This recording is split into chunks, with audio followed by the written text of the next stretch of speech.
días, amados hermanos, el Señor les continúe bendiciendo. Siguiendo que vayamos a la palabra del Señor, vamos a leer la primera carta del apóstol Pablo a Timoteo. Vamos a leer entonces el texto que hemos estado estudiando todas estas semanas, que es primera de Timoteo, capítulo 3, y vamos a leer los versos del 1 al 7. Aclarando que el texto que vamos a considerar en esta ocasión son los versos 4 y 5. Dice así la palabra del Señor, primera de Timoteo, capítulo 3, verso 1. Palabra firme: si alguno anhela obispado, buena obra de ser, es necesario que el obispo sea irreprensible, marido de una sola mujer, sobrio, prudente, decoroso, hospedador, apto para enseñar, no dado al vino, no pendenciero, no codicioso de ganancias deshonestas, sino amable, apacible, no avaro, que gobierne bien su casa, que tenga a sus hijos en sujeción con toda honestidad, pues el que no sabe gobernar su propia casa, ¿cómo cuidará de la iglesia de Dios? Como un neófito, no se envaneciendo se caiga en la condenación del diablo. También es necesario que tenga buen testimonio de los de afuera, para que no caiga en descrédito y en lazo del diablo. Oremos.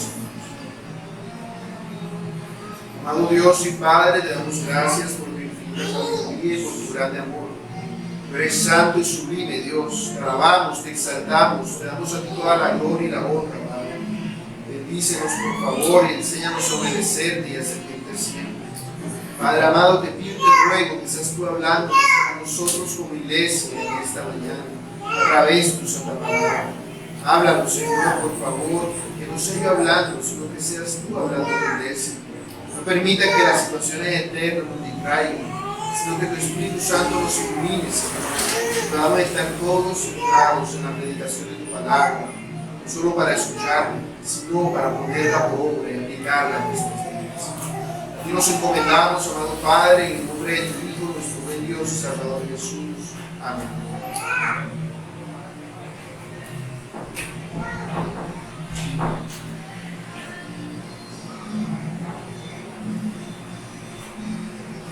En cierta ocasión, un grupo de hermanos se perdieron en un bosque oscuro de noche. Ellos tenían un foco, pero era solamente un foco. Ellos eran varios hermanos, de tal forma que solamente uno podía llevar el foco. Y le tocó al hermano mayor llevar ese foco, porque él era el mayor y debía asumir la responsabilidad de sus hermanos menores. Por eso fue el primero. Y los otros hermanos fueron escondiéndose detrás de él, porque él llevaba el foco. En eso, mientras caminaban en ese oscuro bosque, les salió un perro feroz, un perro bien bravo, que iba a morderlos, iba a atacarlos, y le alcanzó a morder el brazo al hermano que iba adelante, el que llevaba el foco. Sin embargo, él logró entretener al perro y zafarse mientras los otros hermanos se escondían en lo profundo del bosque. Y cuando el perro se fue, este hermano, como estaba herido y en la situación en la que se encontraba, salió a buscar a sus hermanos que se encontraban en esa oscuridad. Los reunió a todos y juntos salieron de la carretera, dieron un aventón y regresaron a su casa. Con este ejemplo vemos a un líder que asumió el liderazgo que le correspondía y guió a sus hermanos por el mejor camino posible para ayudarlos a salir de una difícil situación. Y eso es lo que necesita la iglesia de Dios. Líderes dispuestos a guiar por el mejor camino posible a la iglesia para la gloria de Dios. Eso era lo que los líderes de Éfeso no estaban haciendo, y es por eso que Pablo le escribe esta carta a Timoteo, con el fin de instruirles para que se hagan todas las cosas para que el nombre de Dios sea exaltado.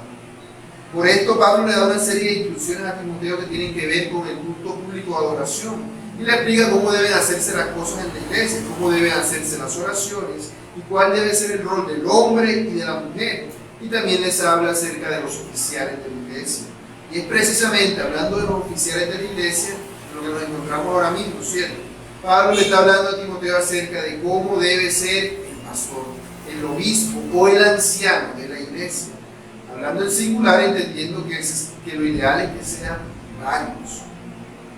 Y se nos dice que esa persona debe ser irreprensible, porque Dios hará irreprensible aquel al que Él ha llamado. Y esa es la evidencia de que una persona ha sido llamada por Dios para este ministerio para el ministerio pastoral. Y como ya vimos, en este pasaje que leímos, de 1 de Timoteo capítulo 3, del 1 al 7, se nos habla de una lista de requisitos que debe tener el que aspire a pastor para ver si esa persona es irreprensible o no. Y como habíamos dicho también, estos requisitos en realidad son cualidades de Cristo que deben reflejarse en la persona que aspire a ser pastor. La vez anterior hablábamos de que además de las cualidades de Cristo que debe tener el que aspira a pastor, existen también, Pablo describe una lista de cualidades de los falsos maestros que no debe tener el que aspira a pastor. Pero regresando entonces a las que sí debe tener el pastor, se nos habla de que cómo el pastor o la persona que aspira a ser pastor debe gobernar su casa, cómo debe él liderar a su familia. Por eso este sermón le puso por nombre el liderazgo irreprensible del pastor, y lo explicaré con dos preguntas. Primera pregunta, ¿cómo se evidencia el liderazgo del pastor?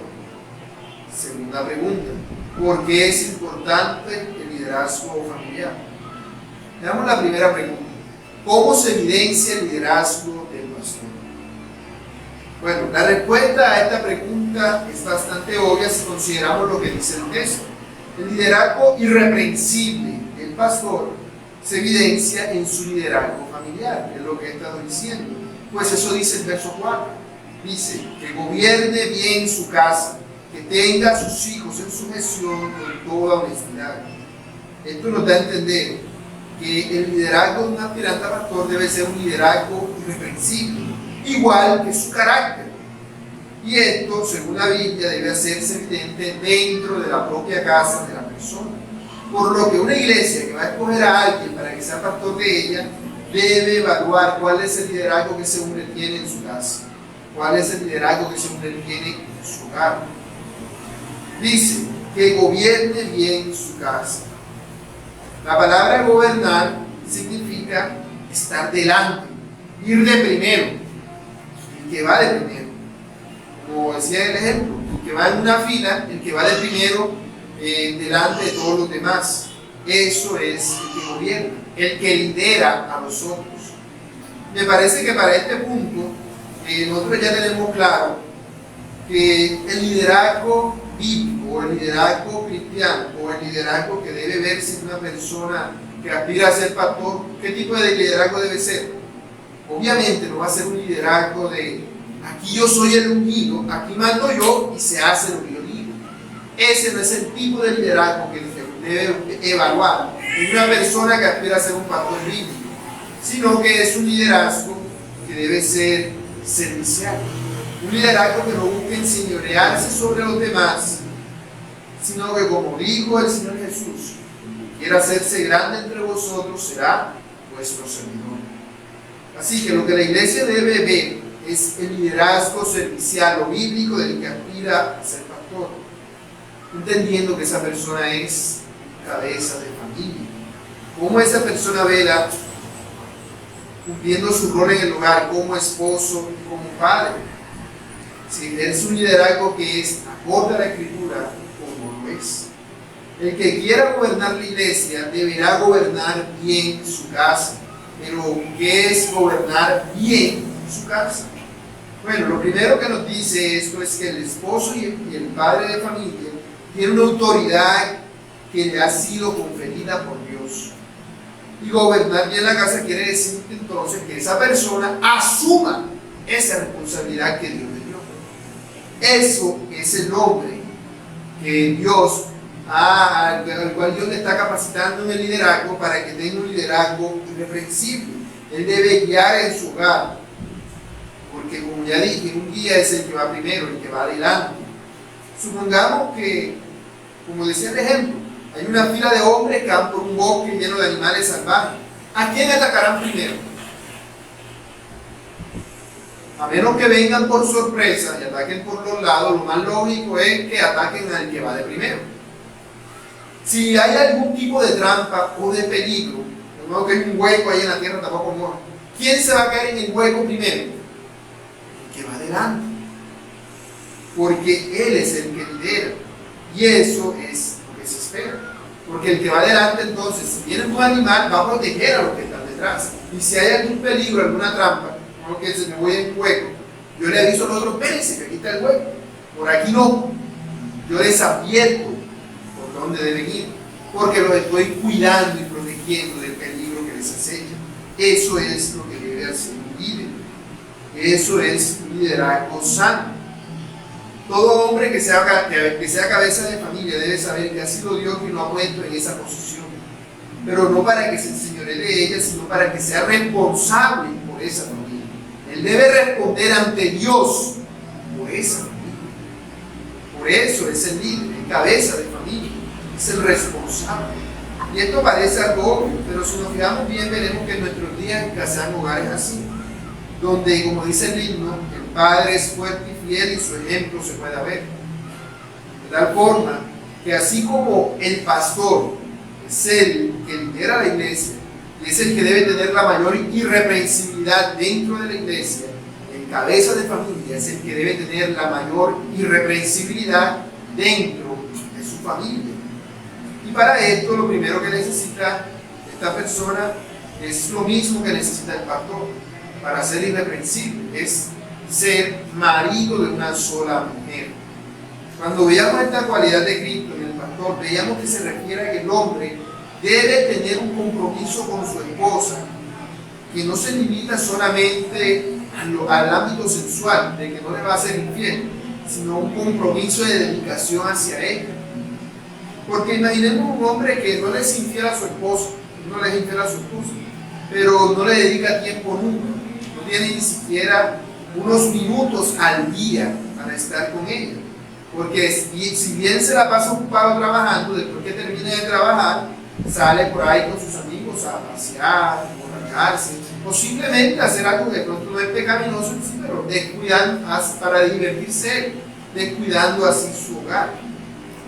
No se preocupa por su esposa, tampoco lo va a hacer por sus hijos. Es un hombre que no es marido de una sola mujer, porque ese hombre no está comprometido al 100 con su esposa, está comprometido más que todo consigo mismo. Dice, ya yo cumplí, aquí está la plata, no tengo nada que ver con el asunto. Salgo enseguida a la calle con mis amigos que vamos a jugar fútbol o alguna cosa. No tengo que ver con ustedes. Ese hombre no está gobernando bien su casa. Y es que por lo general, cuando uno piensa en un hombre que no tiene autoridad, uno piensa en un hombre que es mangoneado por su mujer. Ciertamente ese hombre no tiene autoridad. Pero la autoridad bíblica va más allá, porque se ejerce yendo delante de los que van bajo esa autoridad para cuidarles y protegerles. No es que va a la fila aquí así y él está por acá parado así y le va diciendo por allá, vaya por allá, yo me quedo aquí mirando. Eso no es así. Debe ir primero en la fila, cosa de que si hay un hueco se vaya él, porque él debe proteger a la familia. Un hombre así no gobernará bien a su esposa ni tampoco a sus hijos.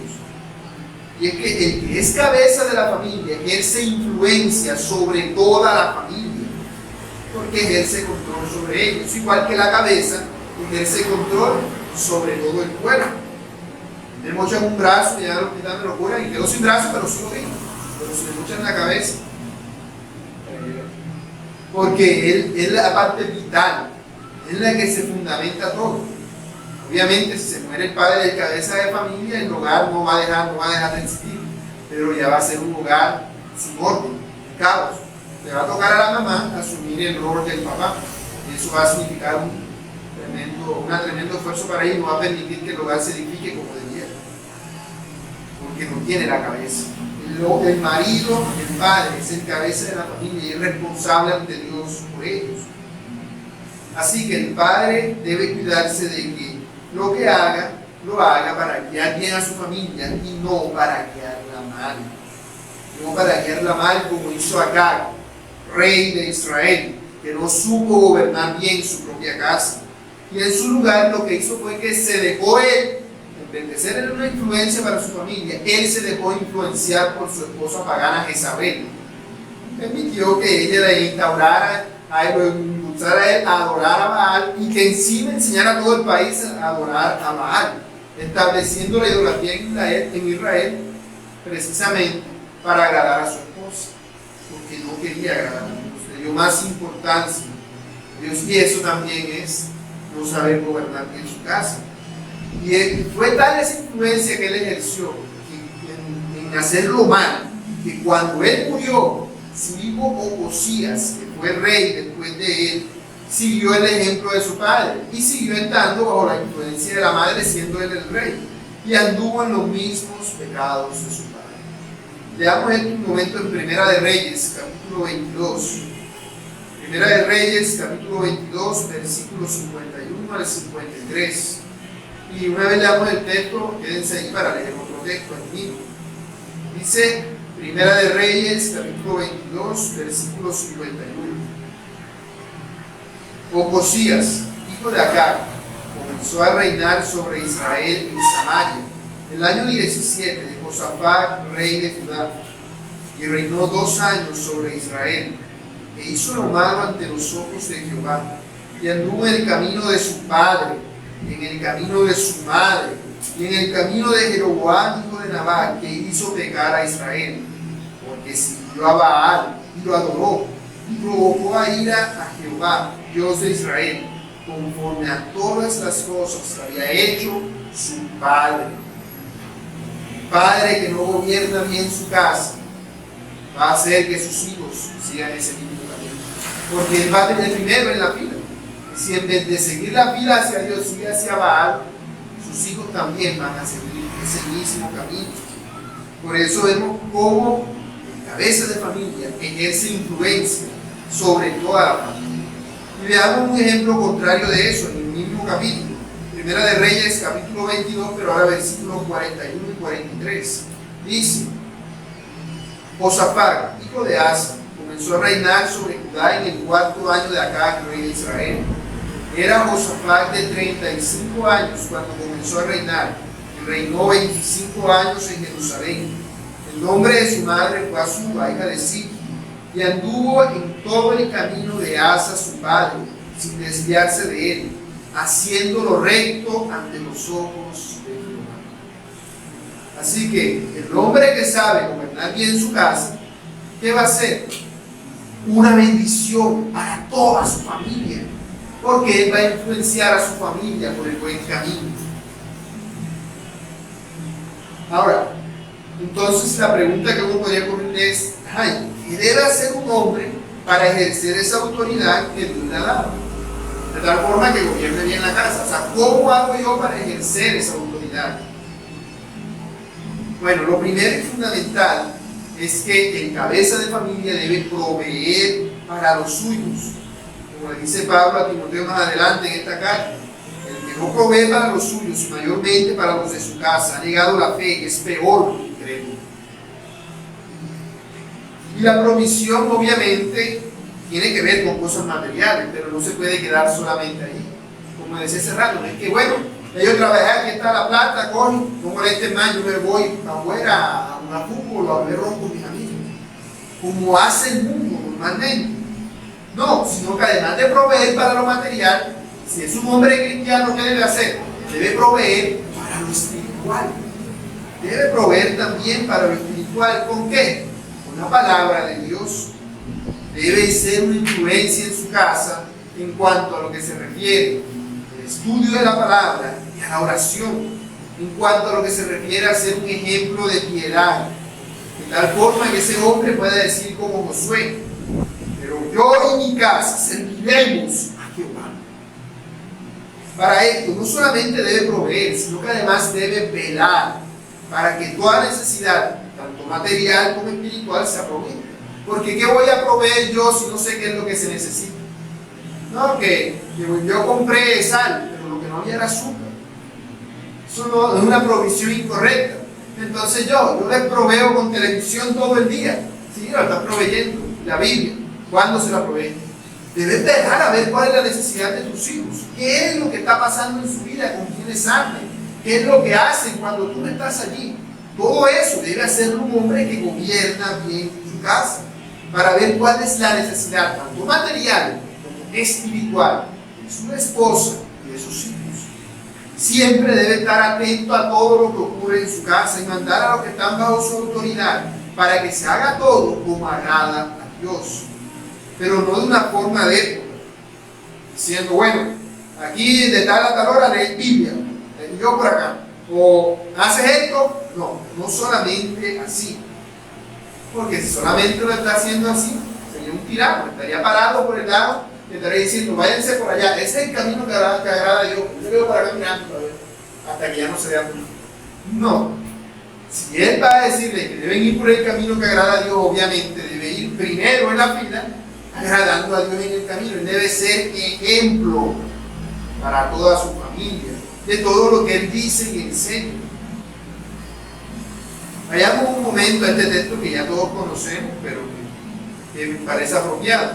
Éxodo capítulo 20, versículos del 8 al 10, que dice, Éxodo 20, versículos del 8 al 10, dice así: acuérdate del día de reposo para santificarlo.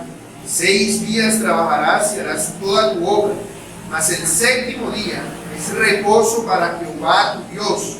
No hagas en él obra alguna tú, ni tu hijo, ni tu hija, ni tu siervo, ni tu criada, ni tu bestia, ni tu extranjero que está dentro de tus puertas. Este texto es el cuarto mandamiento. Y por ende vemos que se nos habla de algo que agrada a Dios. ¿Quién debe hacer lo que dice el mandamiento?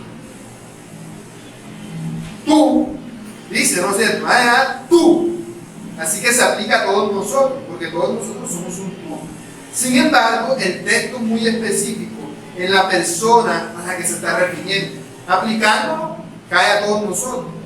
Pero en cuanto a lo que el texto está diciendo, se está refiriendo a aquel que ejerce un liderazgo sobre una familia. Por eso habla de su hijo, de su hija, ¿cierto? Pero vemos que, aunque se está refiriendo a ellos, no se refiere solamente a la esposa y a los hijos. No se refiere solamente a ellos. La esposa no es mencionada, pero obviamente va implícita en el concepto. Se refiere, además de a la esposa y a los hijos, a los trabajadores, a los animales y a los huéspedes que hay en la casa. Porque todos ellos están bajo la autoridad del que gobierna esa casa. De tal forma que aún los trabajadores, los animales y los huéspedes están bajo la autoridad del hombre que gobierna bien su casa y debe gobernarlo de una forma que agrade a Dios.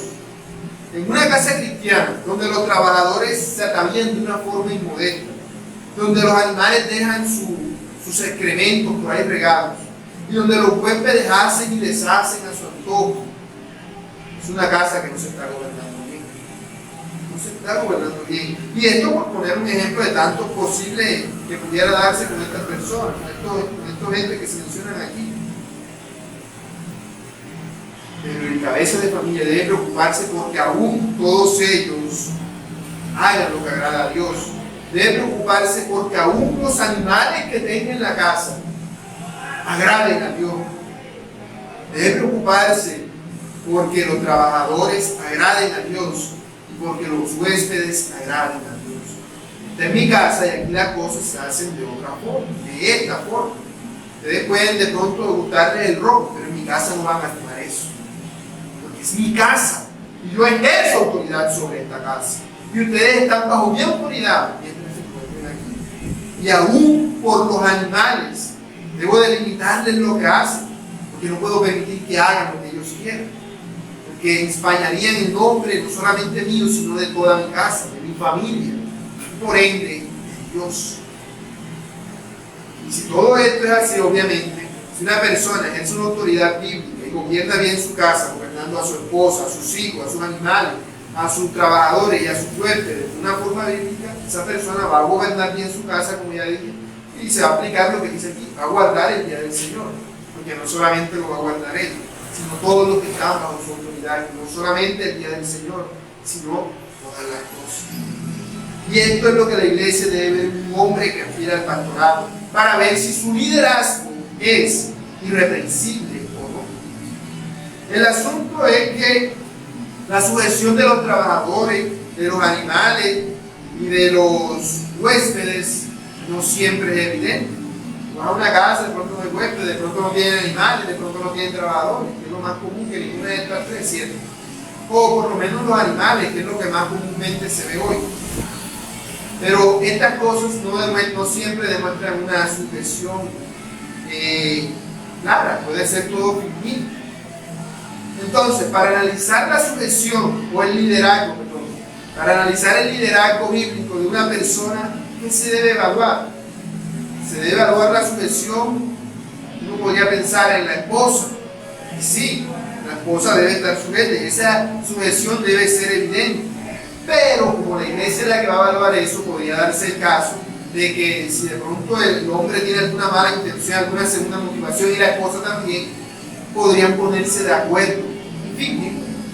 Podrían fingir algún tipo de conveniencia maquiavélica y falsificar un liderazgo irreprensible, haciendo que aquí somos una cosa y en su casa cuando nadie nos está viendo somos, porque tratarían de guardar las apariencias. Por lo que la iglesia, para evaluar a una persona, el liderazgo que tiene, su liderazgo familiar, lo que debe ver no es solo la sujeción de su esposo, sino que lo que debe ver es que tenga a sus hijos en sujeción con toda honestidad. Allí es donde se evalúa el liderazgo irreprensible de una persona. Y es que la sujeción de los hijos no se puede falsificar tan fácilmente. Por más que yo quiera, no puedo hacer que la verdad se quede quieta todo el tiempo. No podría, ella no podría ponerse de acuerdo, porque esto todavía tiene cierta edad, y aún si ya tiene una edad mayor, se le notaría la actitud que tiene, si en realidad lo está haciendo para agradar a Dios, o no lo está haciendo para agradar a Dios. Así que la sujeción de los hijos es la clave para evaluar el liderazgo de una persona que aspira a todo. Y obviamente esto es algo que no se aplica solamente para el pastor, sino para todos nosotros. Porque todos nosotros tenemos el deber de guiar a nuestros hijos en sujeción. Pues como ya dije, los padres somos responsables del comportamiento de nuestros hijos. Y por esto debemos procurar que ellos nos estén sujetos y nos respeten, para que actúen conforme al mandamiento de Dios. Por lo que los padres cristianos tenemos una gran responsabilidad por delante. Por eso debemos hacer caso a lo que dice Pablo a los Efesios. Y vosotros, padres, no provoquéis a ira a vuestros hijos, sino criadlos en disciplina y amonestación del Señor. Un padre que tiene a sus hijos sujetos no los provoca ira, dejándolos andar por su propio camino, sino que los instruye para que anden por los caminos del Señor. Un hombre que hace esto es un hombre que gobierna bien su casa. Pero el hombre que no gobierna bien su casa es como Elí, sacerdote descendiente de Aarón, que provocó a sus hijos a ira, al no criarlos en la disciplina y amonestación del Señor, sino dejándolos andar en sus propios caminos. Como dice el texto que leía el hermano ahora, que presidía en 1 Samuel 2:2, los hijos de Elí eran hombres impíos, no tenían conocimiento de Jehová. Y era costumbre de los sacerdotes con el pueblo que cuando alguno ofrecía sacrificio, venía el criado del sacerdote mientras se cocía la carne, trayendo en su mano un garfio de 3 dientes y lo metía en el perola, en la olla, en el caldero o en la marmita. Y todo lo que sacaba el garfio, el sacerdote lo tomaba para sí.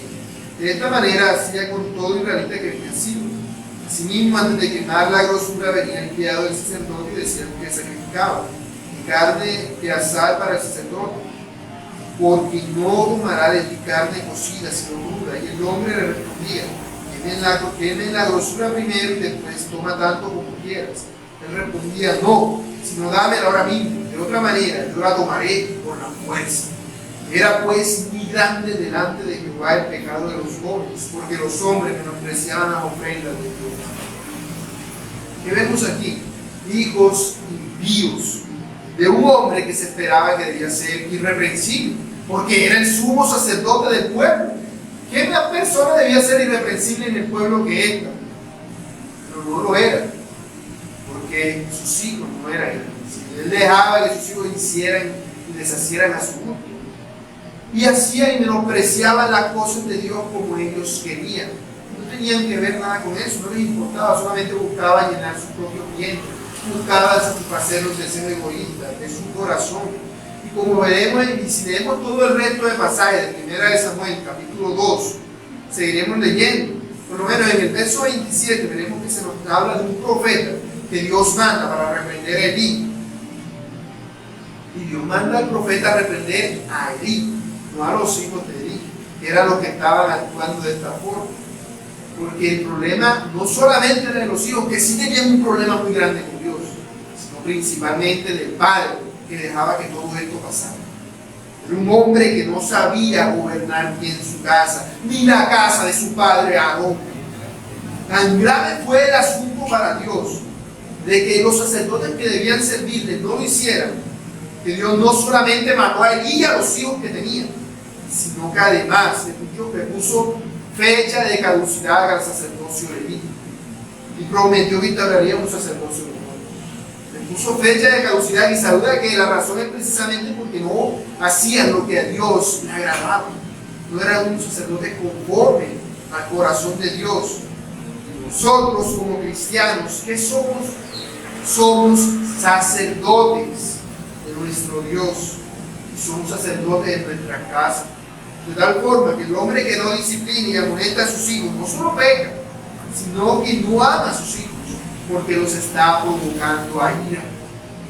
Por eso dice Proverbios 13:24, el que detiene el castigo a su hijo aborrece, mas el que lo ama, desde temprano lo corrige.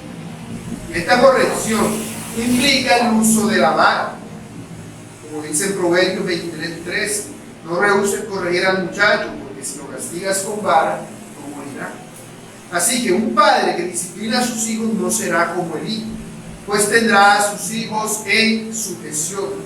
Pero no solamente eso, pues para gobernar su casa, para gobernar bien su casa, no solo deberá tener a sus hijos en sujeción, sino que esa sujeción deberá ser con toda honestidad. ¿Qué quiere decir eso? Que esa sujeción debe ser real. Esa sujeción no puede ser fingida, producto de amenaza. No es que yo voy a obedecerle solamente porque él me pega y me maltrata, y si no le hago caso entonces me va a ir muy mal. No solamente debe ser porque por eso un temor de que lo hace o lo hace, porque si es así entonces cuando yo sea más grande y algo me pueda pegar y yo sea más fuerte que él, yo no me voy a dejar pegar, yo voy a hacer lo que yo quiera porque voy a ser mayor que él. Ese es el resultado de una sujeción que no fue hecha con toda honestidad. Hijos que se rebelan en la adolescencia y muestran que en realidad nunca se sujetaron a los padres, sino que su sujeción era fingida, era porque les tocaba, no porque de verdad quisieran hacerlo. Aquí el asunto entonces es que el padre debe lograr una sujeción genuina en sus hijos, y eso implica un gran trabajo de liderazgo. No es solamente que el padre use la vara, sino que la use sabiamente, con firmeza y corrección, siendo ejemplo delante de sus hijos en todo, de tal forma que el hijo acaba entendiendo que lo mejor que él puede hacer es obedecer a su padre, porque ve que su padre es ese hombre amoroso que siempre le está cuidando y que comprende que si le castiga no es porque él se deleite en darle con la vara, no, sino porque lo que está haciendo es lo mejor para él. El hijo que ve en su padre un carácter irreprensible va a querer imitar ese carácter. Reflejar el carácter irreprensible que ya tiene es ejercer un liderazgo irreprensible. El hijo va a ver cómo el padre trata a su mamá, ve cómo trata a las otras personas y ve cómo es su papá en sí mismo. Entonces llega a ser consciente de que su padre puede ayudarle a él y a su familia, quiere hacerlo. No ve que, pero si el hijo ve que el padre es un borracho, que le pega y le usa la vara para corregirlo, pero solamente porque para desquitarse la raya que tiene dentro por algo que está pasando, el hijo se va a sujetar, pero esa sujeción no va a ser con honestidad, no va a ser honesta. ¿Cómo?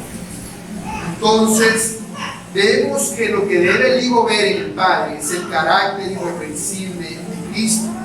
Como el hijo mira el carácter irreprensible de Cristo en su padre, ¿qué va a hacer el hijo? El hijo va a querer imitar ese carácter irreprensible del padre. Va a querer imitarlo, va a tender a tratar de ser como su padre, aun si no es cristiano, porque él no va a tratar de imitar el carácter de Cristo directamente, sino el carácter de su padre. Si su padre imita a Cristo, el hijo va a encaminarse hacia Cristo. Porque el hijo tiene la tendencia natural de ser similar a su padre, de imitar a su padre. Como dijo el Señor Jesús, si me conocierais a mí, conoceríais también a mi Padre, porque Cristo, el Hijo de Dios, tenía el carácter de Dios, el Padre. Porque el niño a medida que crece va asemejándose a su padre. Si su padre es un borracho, lo más lógico es que el hijo al crecer también siga por esos mismos caminos. Si su padre le anda gritando a todo el mundo y peleándose con la gente por la calle, ¿qué se puede esperar del hijo? A medida que crezca, haga eso mismo. Porque el hijo será una evidencia del carácter del padre. Porque es que el carácter de una persona se puede definir cuando uno viene aquí. Tú puedes decir, no, mira, él se le ve que tiene el carácter irreprensible de Cristo. Es marido de una sola mujer, es hospedador, es decoroso, es sobrio, es prudente, es apto para enseñar. Pero sus hijos son totalmente opuestos. Es como que está pasando algo. Ese carácter que refleja en la iglesia, de pronto, es el mismo carácter que refleja en su casa. No lo es. Porque el hijo viene a ser la evidencia de si un padre es reprensible o irreprensible. Ahora, todo esto implica el paso del tiempo. Es que un niño chiquito a los 2 años ya va a ser irreprensible. Sin embargo, se ve que a medida que el niño va creciendo, esa rebeldía que él tenía desde pequeño va a ir, debe ir menguando, puede ir en incremento, que ahora está peor. No, que a los 7 años le gustaba hacer cosita, ahora anda por ahí. No. El niño debe ir mejorando su carácter. No va a ser irreprensible, pero va a tratar de ser poquito a poquito. Y eso es lo que se debe ver, esa evidencia de que ese niño va cambiando, va demostrando que el padre está haciendo algo bien, está siendo irreprensible. El niño va a ir dejando de lado su necedad y va a ir siendo una persona temerosa de Dios, aún si no es cristiano. Porque si el padre es irreprensible, aún si el hijo no es salvo, el hijo va a tender a ser como el padre, y aún si no llegara a ser salvo, aún así sería una persona moralmente irreprensible a causa del carácter de su padre. El hijo que es irreprensible empezará a notarlo con el paso del tiempo, y eso se lo notará también en el carácter del hijo. Dice MacArthur que el hijo será cortés, humilde, disciplinado y respetuoso. Eso era visible, que hay una sujeción honesta en ese niño. Y un hombre que tiene a sus hijos en sujeción con toda honestidad está demostrando que gobierna bien su casa. Y si un aspirante a pastor es una evidencia de que su liderazgo es irreprensible. Ahora bien, una pregunta que quizás a alguien le pueda surgir es si es necesario eso, que el liderazgo irreprensible se refleje en el hogar o si se puede reflejar en otro lugar. Bueno, esto nos lleva a la segunda pregunta que vamos a explicar hoy. Segunda pregunta, ¿por qué es importante el liderazgo familiar?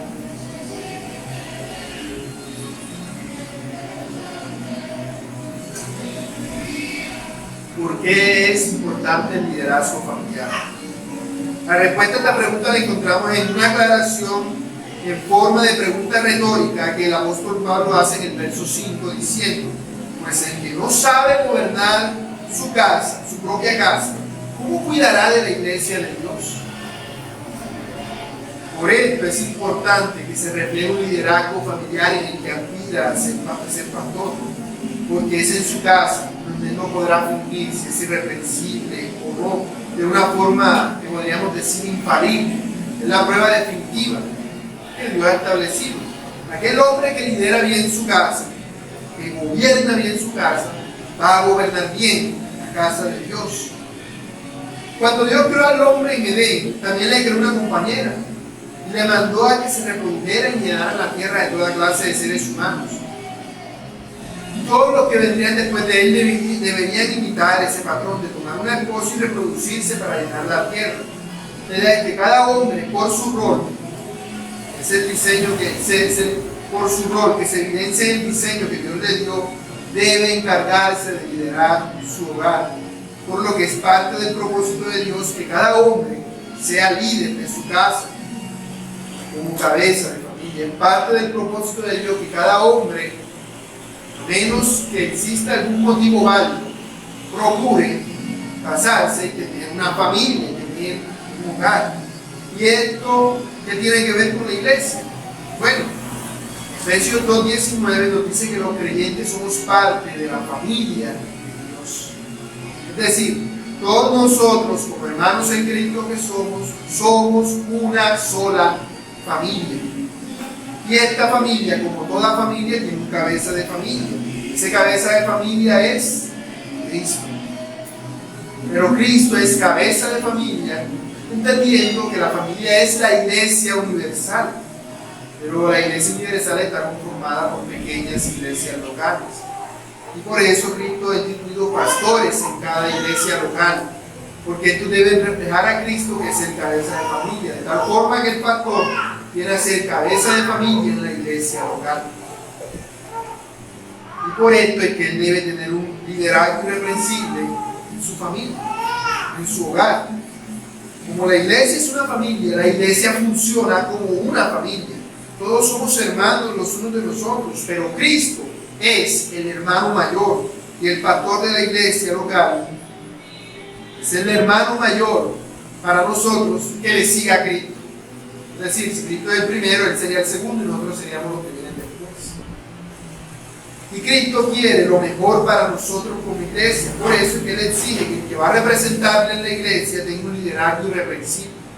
Porque así como el padre de familia tiene que cuidar a su esposa y a sus hijos y todos los que viven en su casa, así el pastor deberá cuidar a la iglesia de Dios. Un hombre que ejerce un liderazgo bíblico en su casa es un hombre que está más preparado para ejercer un liderazgo bíblico en la iglesia que un hombre que no ejerce el liderazgo bíblico en su casa.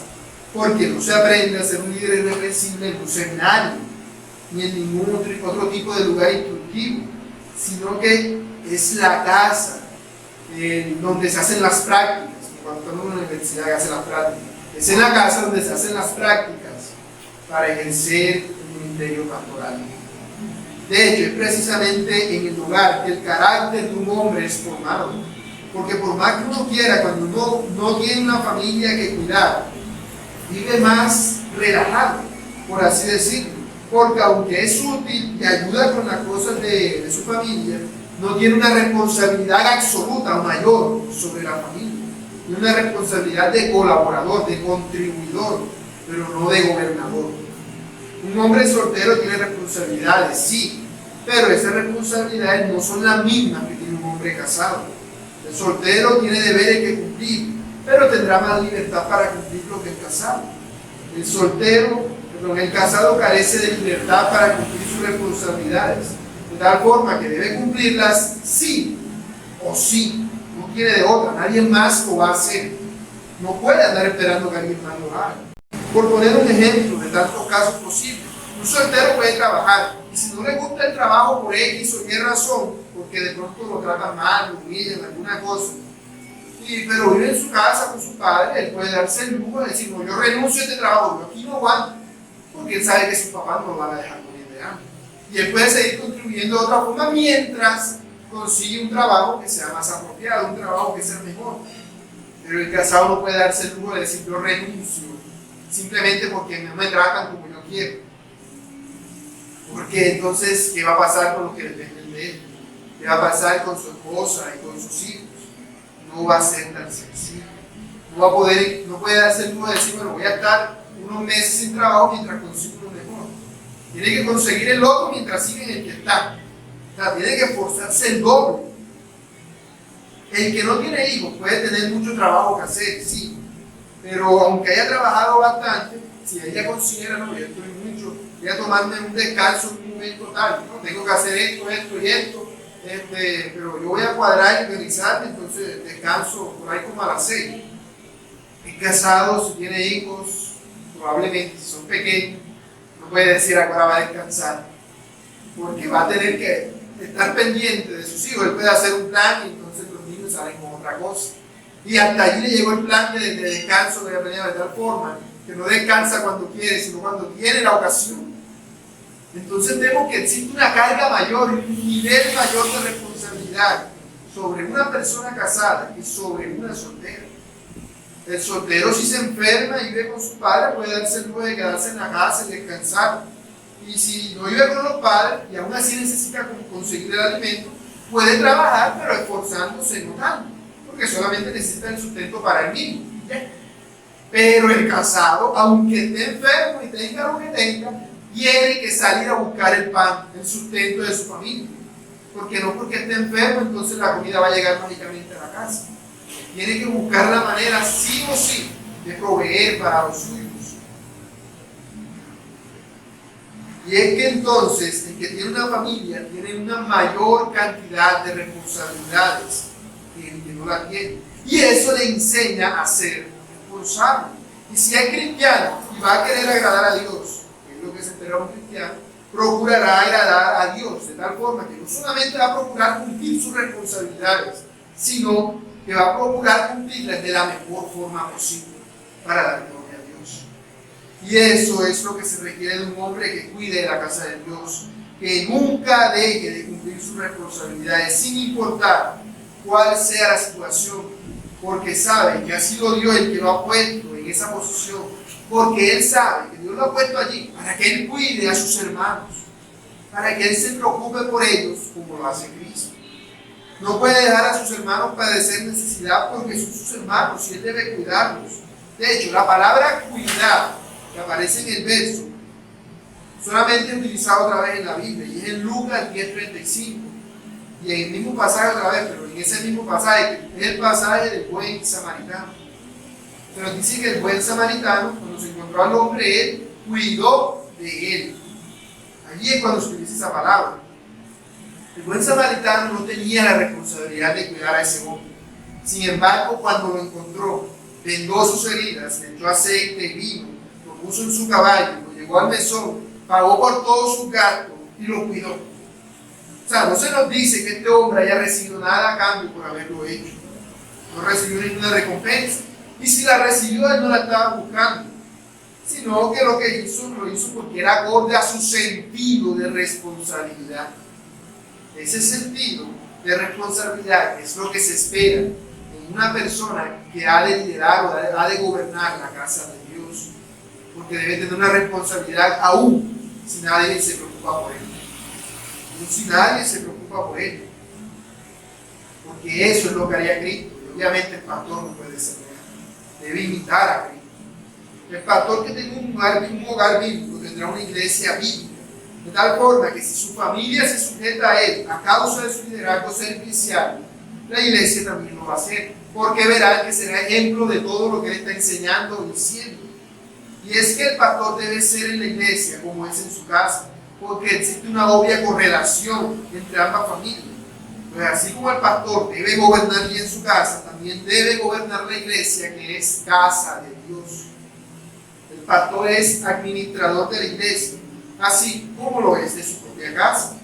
Así como él debe administrar en su casa con sabiduría la finanza y todo lo que tiene, todos los recursos y bienes para que nada falte para su familia, así debe hacerlo también en la iglesia.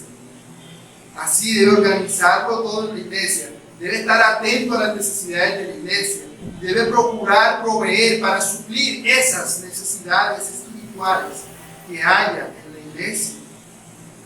De tal forma que en la iglesia jamás falte nada por culpa de él. Que si falta algo es porque Dios en su providencia lo ha permitido, pero no por una irresponsabilidad suya.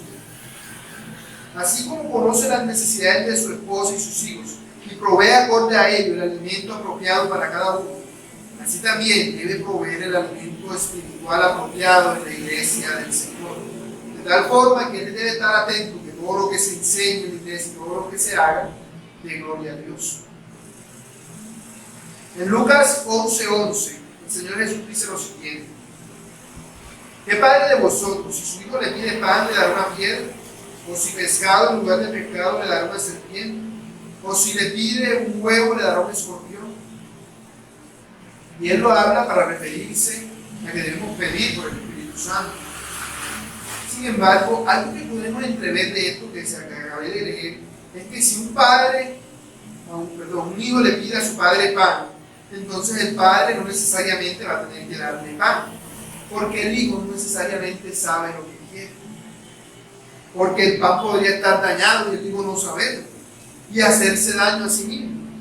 Entonces el buen padre, más adelante, como lo gobierna y como le provee, no le va a dar una piedra tampoco, pero tampoco quiere decir que esté obligado a darle el pan, porque él dice, no, si el pan está bueno y el niño no le hace daño ni nada, se lo puedo dar, pero si le hace daño, entonces le voy a dar algo, él tiene hambre, voy a darle de comer, no tiene por qué ser el pan, voy a proveerle lo que es mejor para él. Así debe ser el pastor en la iglesia. El pastor no puede venir y decir, no, que la iglesia quiere que aquí pongamos películas, porque otras iglesias ponen películas para predicar. Vamos a hacerlo, sí, vamos a hacerlo. No es que, no, obviamente no. No se va a dejar llevar entonces por lo que la iglesia quiere. Si ve que la iglesia tiene una necesidad, debe suplirla, pero no con lo que ellos piden necesariamente. Debe escuchar, pues debe estar atento y ver si tienen razón o si es acorde a lo que la Biblia dice. Pero si no, no. Debe dar todo para que el nombre de Dios sea glorificado. De tal forma que entonces no porque ellos quieren escuchar palabras del Evangelio de la prosperidad, entonces vamos por pastor, predique el Evangelio de la prosperidad, entonces el pastor, bueno, vamos a empezar. No. Porque el pastor, como nos ama y nos cuida, ¿qué va a hacer? Va a predicarles la sana doctrina. Así a ellos no les gusta y así se duermen cuando la estén escuchando. Pero él va a hacerlo porque los ama y va a procurar lo mejor para ellos. Esto es lo que hace un líder irreprensible, que gobierna bien la casa de Dios, porque no hace las cosas como él quiere ni como la iglesia quiere, sino como Dios manda. Porque reconoce que esa no es su casa, que él solo está allí como administrador y ya, pero que la casa le pertenece a Dios y Dios es el que manda en su casa. Él decide cómo se hacen las cosas, no el papá, es Dios. Lamentablemente en nuestros días la mayoría de las iglesias, sobre todo las carismáticas, están llenas de hombres que no ejercen un liderazgo irreprensible en su casa. Y por eso, aunque ellos tengan buenas intenciones y tengan un carácter que en apariencia parezca apropiado, parece apropiado en carácter, parece que tiene un buen corazón el pastor, pero sus hijos son unos rebeldes que hacen lo que ellos quieren, no tienen nada que ver con eso. Eso se va a notar en la iglesia también. Y la iglesia va a ser entonces una iglesia llena de murmuración, llena de división y llena de pleito. Porque lo que pasa en su casa va a pasar también en la iglesia. Porque así como ejerce mal el liderazgo en su casa, lo va a ejercer mal en la iglesia. Esto es evidente cuando tú vas a una iglesia y ves que el que ejerce el liderazgo, aunque está el pastor, no es el pastor, sino que es la pastora, que hace y deshace a su gusto. Y a tal punto que los miembros de la congregación ni miran al pastor como un ejemplo a seguir, sino como a la pastora, porque ella es la pastora, y la miran como un ejemplo a seguir, hasta la veneran como un ídolo. Eso demuestra que no hay un liderazgo bíblico, no hay un liderazgo bíblico en la iglesia. Así como la iglesia, la pastora es la que manda en la iglesia, así es la esposa del pastor la que manda en su casa. Eso se está evidenciando ahí, se está haciendo daño a la novia de Cristo en la iglesia. Recuerdo que antes de conocer la reforma, cuando me congregaba en una de estas iglesias, escuché a un pastor decir en el púlpito durante la predicación que él se sentía muy afligido, le dolía en el alma muchísimo, porque no había podido comprarle a su hijo el último iPhone que había salido. Él quería comprarse, un pobrecito niño, así que tuvo que contentarme y darle un Android de eso que tiene todo el mundo. Pobrecito, tuvo que contentarse con eso. ¿Será que una persona así, que no mira cuál es la verdadera necesidad del hijo, sino que simplemente quiere satisfacer los deseos egoístas del corazón, será un buen pastor de la iglesia? ¿Qué va a querer hacer con los miembros de la iglesia? Dice, ay, pobrecito el hermano que quiere que le haga un milagro. Ay, si vamos a traer a fulanito de tal que hace milagro. Vamos a llamar a fulanito y a sutanito que da prosperidad. Y eso es lo que buscan. Porque así es como piensan, así hacen en su hogar, y así quieren hacer también en la iglesia del Señor. Porque esa persona está demostrando que no tiene irreprensibilidad, aunque en su carácter pareciera que sí, o por lo menos diera la sensación de que no es una mala persona. Pues ese hombre está dejando por el suelo a Cristo. Como representante de Cristo lo está representando muy mal. está mostrando una imagen vil y distorsionada de Cristo, siendo así un mal ejemplo para toda la iglesia y tropiezo para la iglesia. Por eso mismo, muchos de los hogares de esa iglesia no tienen nada de cristiano. Tú llegas a esa casa y te das cuenta de que en esa casa no hay diferencia entre una casa de esas, de un cristiano que pertenece a una iglesia de esta, no hay un liderazgo bíblico, a una casa mundana. No hay diferencia. Todo se hace de la misma forma. Este gritando por aquí, este gritando por allá, este no respetando al padre, este haciendo lo que quiere. Es lo mismo. ¿Por qué estás viendo que no hay un liderazgo bíblico en sus casas? Porque los padres de familia que conforman la membresía de esa iglesia están siguiendo el ejemplo de la cabeza, que es el pastor. Como el pastor no lo hace, ellos tampoco lo hacen. Porque así como el padre de familia es influencia para sus hijos, así también el pastor es influencia para su iglesia. De tal forma que si los hijos del pastor son rebeldes, ellos van a ser el modelo a seguir para todos los jóvenes de la congregación que se encuentren en una edad similar. Bueno, los padres de la iglesia van a ver y van a decir, no, si el pastor deja que sus hijos jueguen a que se emborrachan, tú también puedes, voy a jugar con ellos a que te emborrachen. Juega, no te vas a emborrachar, solamente vas a jugar a que te emborrachen. No, que si ellos quieren irse a tal o cual lugar de paseo, a playa, hoy tienen que ver ellos solos, allá un montón de jóvenes. Déjate también, que allá van los hijos del pastor. Déjate también, tranquilo. Porque tienen una falsa confianza, producto de un mal liderazgo. Producto de un mal liderazgo. Como dice Pablo a Tito, entre los requisitos del pastor. Hablamos de que el pastor debe tener a sus hijos en su hogar, sujetos con toda honestidad. Pero el asunto es que si no los tiene con toda honestidad, no los tiene sujetos de esta forma, ellos van a ser no solamente un mal ejemplo para ellos, van a quedar mal a ellos, sino que además van a ser un mal ejemplo para toda la congregación. Como dice, ya dije, Pablo a Tito, en los requisitos del pastor, en Tito 1:6, dice: el que fuere irreprensible, marido de una sola mujer, y tenga hijos creyentes que no estén acusados de disolución y de rebeldía. Estos son los requisitos que aparecen. Este es un versículo de los requisitos que aparecen en el título, de los mismos temas que estamos viendo acá. Aquí vemos que se nos habla entonces de que el pastor, además de ser marido de una sola mujer, debe tener hijos creyentes. La palabra creyentes que aparece en Tito podría confundirnos, porque parece que quiere decir que los hijos del pastor necesariamente tienen que ser cristianos para que él pueda ser considerado irreprensible. Sin embargo, pensar eso es un error, porque la salvación viene de Dios y no se puede juzgar a alguien por algo que escapa de su control. Claro que eso no significa entonces que el pastor o el padre de familia no deba procurar que sus hijos sean creyentes. Tampoco es el caso contrario. Pues todo padre de familia cristiano, ¿qué debe hacer? Debe preparar el camino del Señor en el corazón de sus hijos. Debe preparar el camino del Señor. La palabra griega que aparece en Tito, que traducen como creyentes, es pistos. Y si bien la mayoría de las traducciones de la Biblia, casi todas, la traducen como creyentes, en realidad lo que la palabra quiere decir es digno de confianza. Digno de confianza, es decir, que los hijos del pastor deben ser confiables. No pueden ser como los hijos de Eli.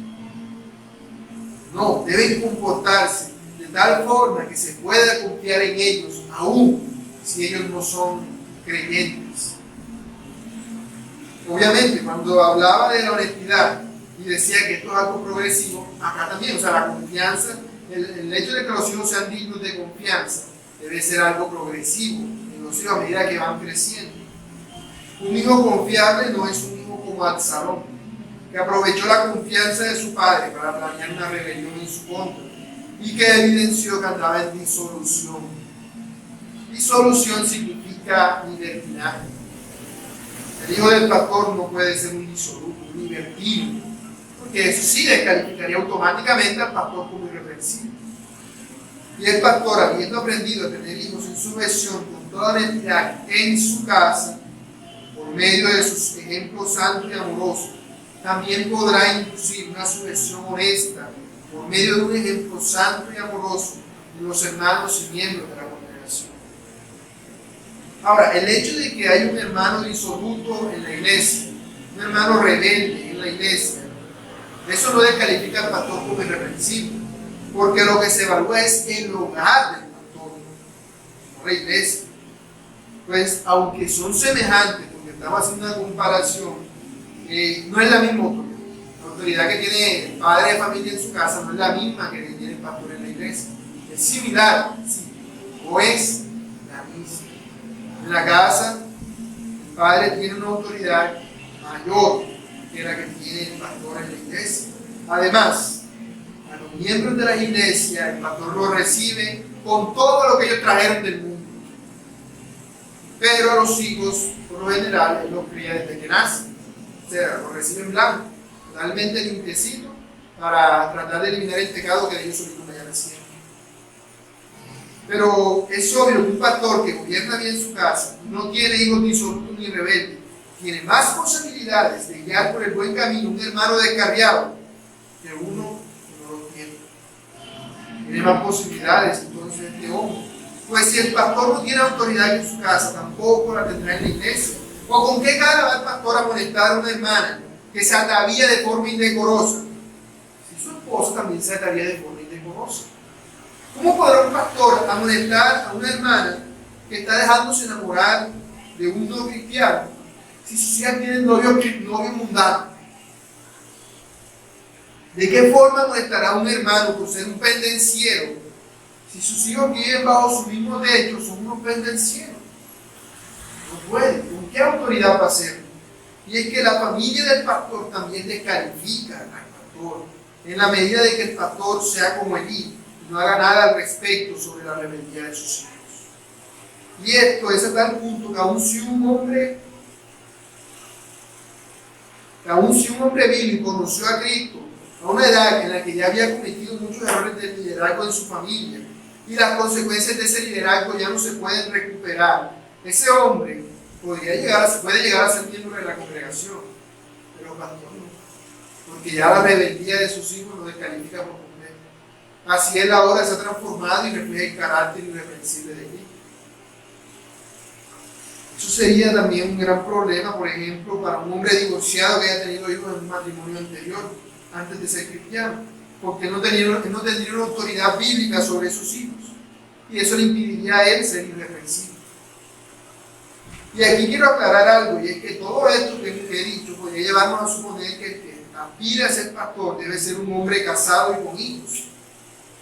No necesariamente tendría que ser así. Como ya dijimos cuando hablamos del compromiso del pastor, Pablo y Bernabé no eran casados.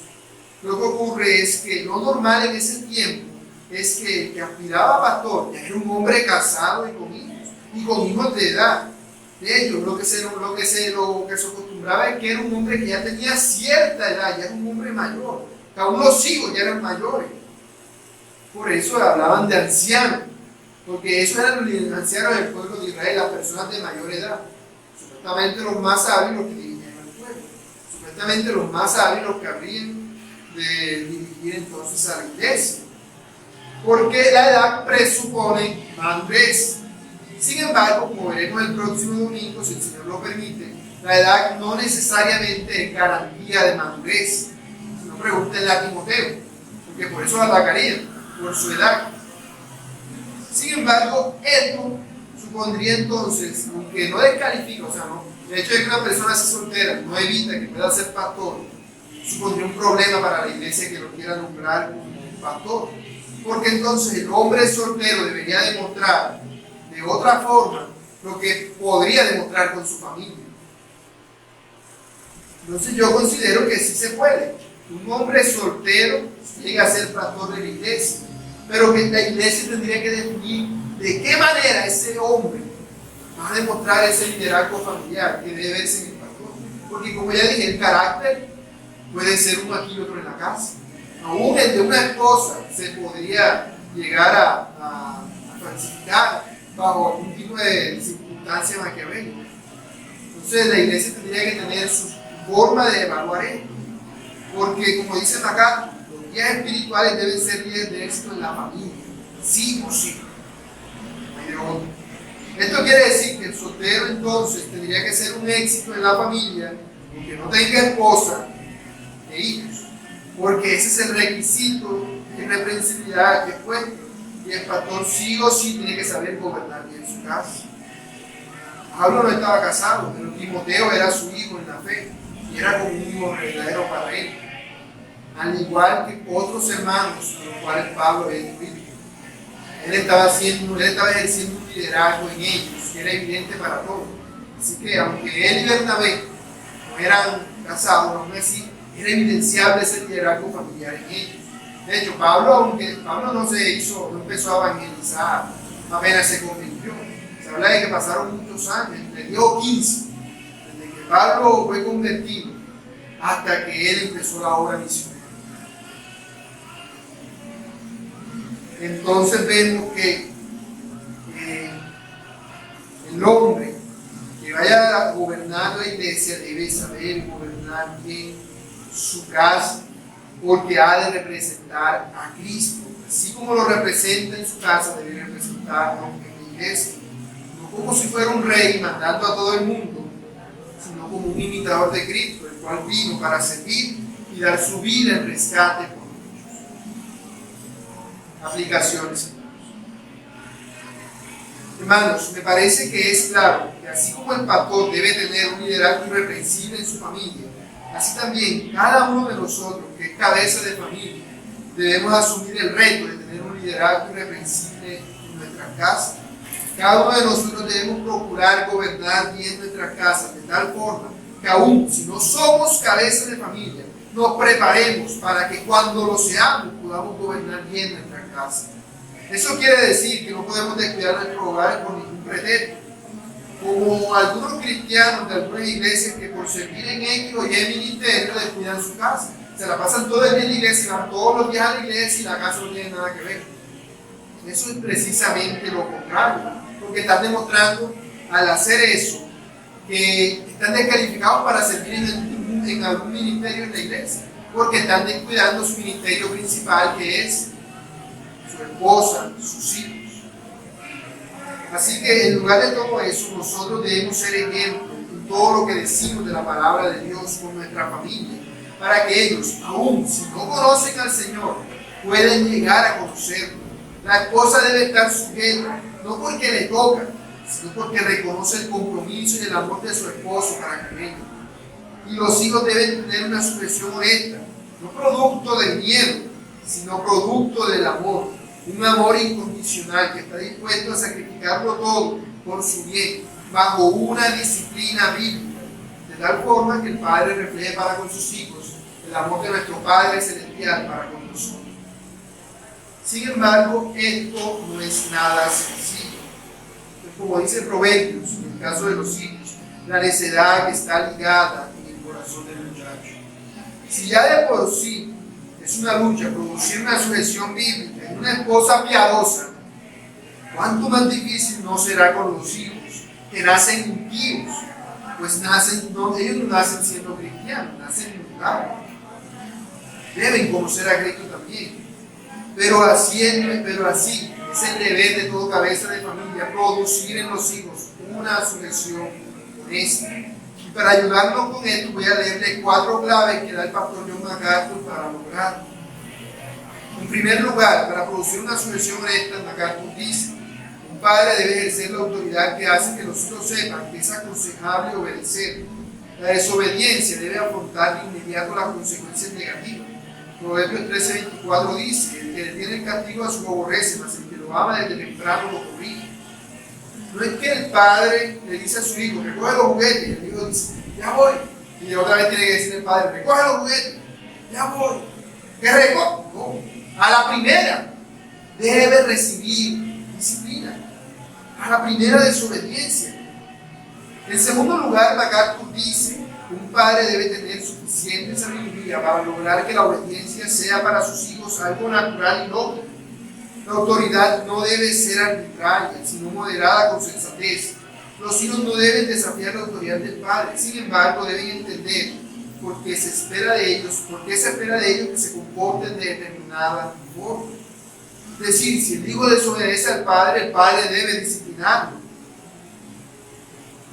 Pero como dice Proverbios, la vara y la corrección dan sabiduría.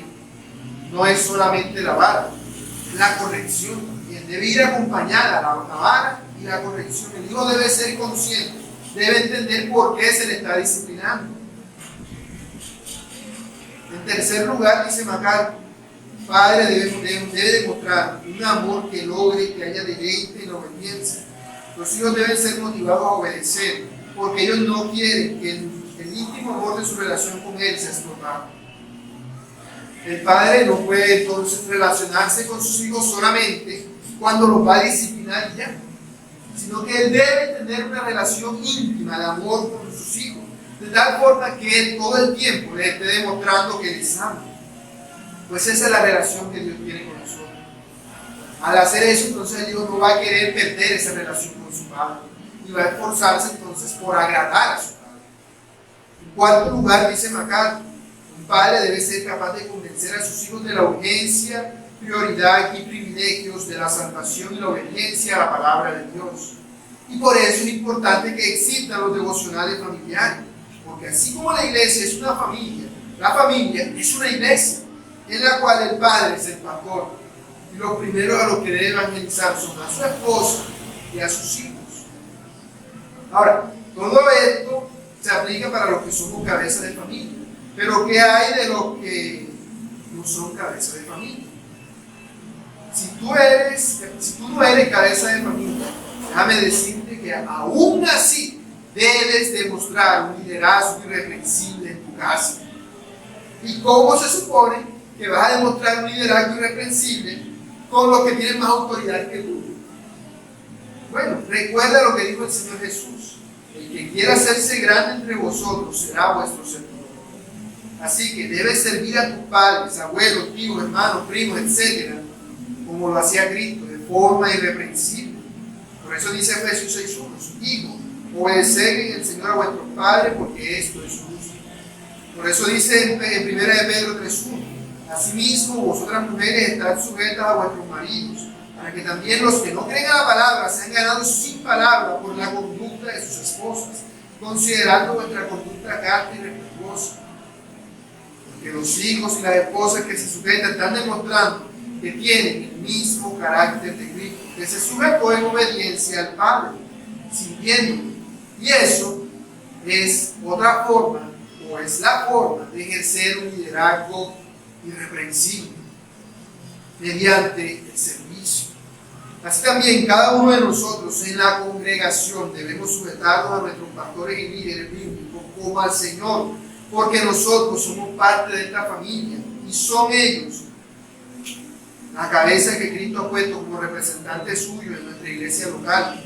Como dice Hebreos 13:17: obedeced a vuestros pastores y sujetaos a ellos, porque ellos velan por vuestras almas, como quienes han de dar cuenta, para que lo hagan con alegría y no quejándose, porque esto no os es provechoso.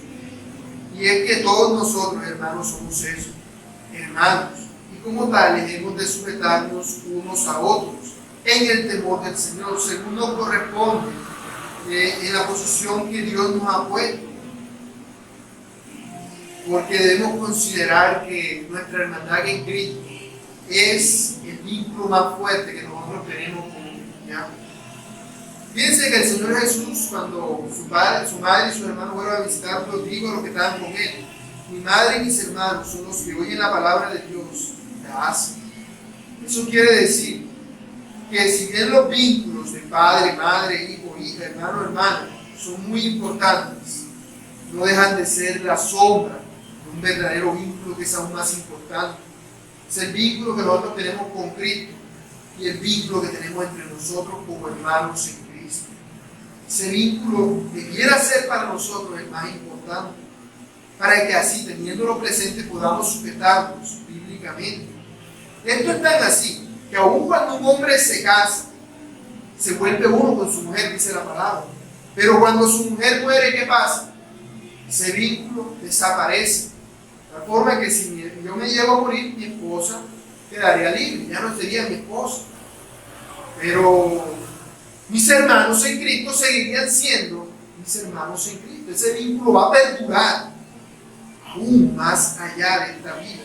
porque ese es el vínculo más importante que tenemos como cristianos, el vínculo de nuestra unidad en Cristo.